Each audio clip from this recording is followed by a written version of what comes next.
Hello and welcome to my channel Spark Stenographer. Today I am going to deliver you a editorial shorthand dictation. So guys, ready for the dictation. 10 second.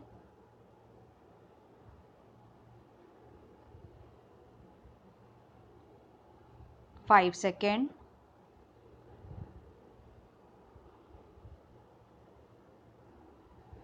Start.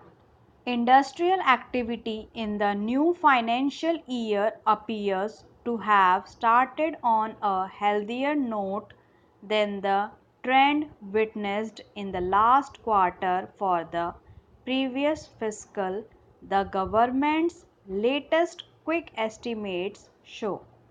Industrial output rose 3.4% in April, buoyed by a generally broad-based revival that saw electricity, mining, and even manufacturing post faster growth compared to the listless performance witnessed in the January to March period.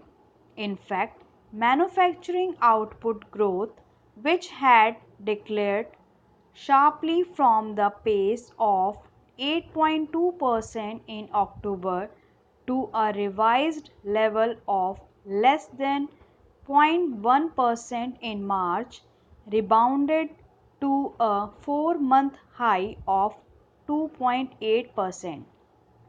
A look at the use-based classification reveals that all 6 segments were in positive territory, with only infrastructure and construction goods marking a slowdown from both the earlier year and March levels and providing cause for some concern. Heartily, capital goods, a sector that serves as a closely tracked proxy for business spending intentions, posted a 2.5% expansion, snapping 3 straight months of contraction. To be sure, the growth even in this key area trials the pace of 9.8% that was reported in April 2018 by a wide margin, and it would be premature to celebrate the single reading until a more abiding trend emerges in the coming months.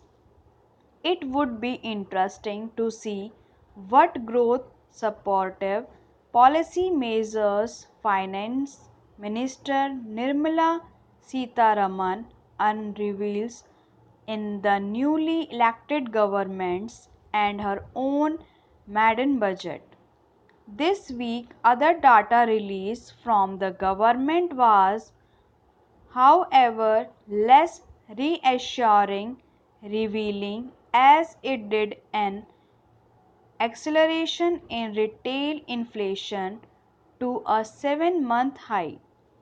Price gains measured by the Consumer Price Index CPI quickened to 3.05% in May from April's 2.99% as prices of vegetables and pulses jumped by 23% and 10% respectively in urban areas, contributing to a bump up in food inflation.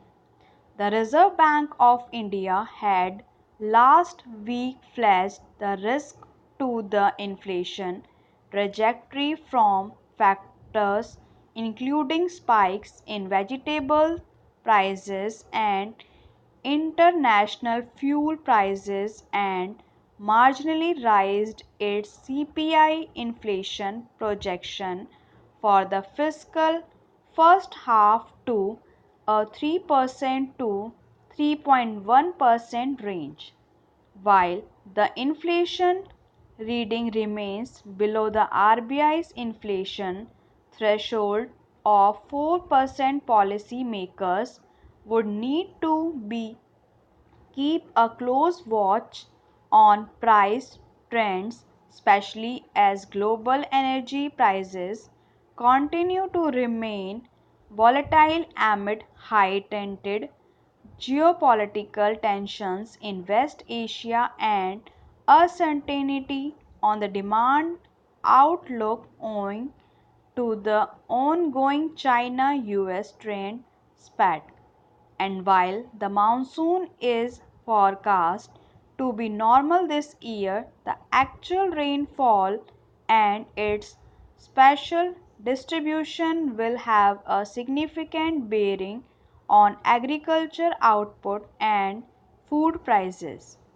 A fiscally prudent budget with incentives to support the nascent industrial recovery would surely tick several boxes at one go. Stop.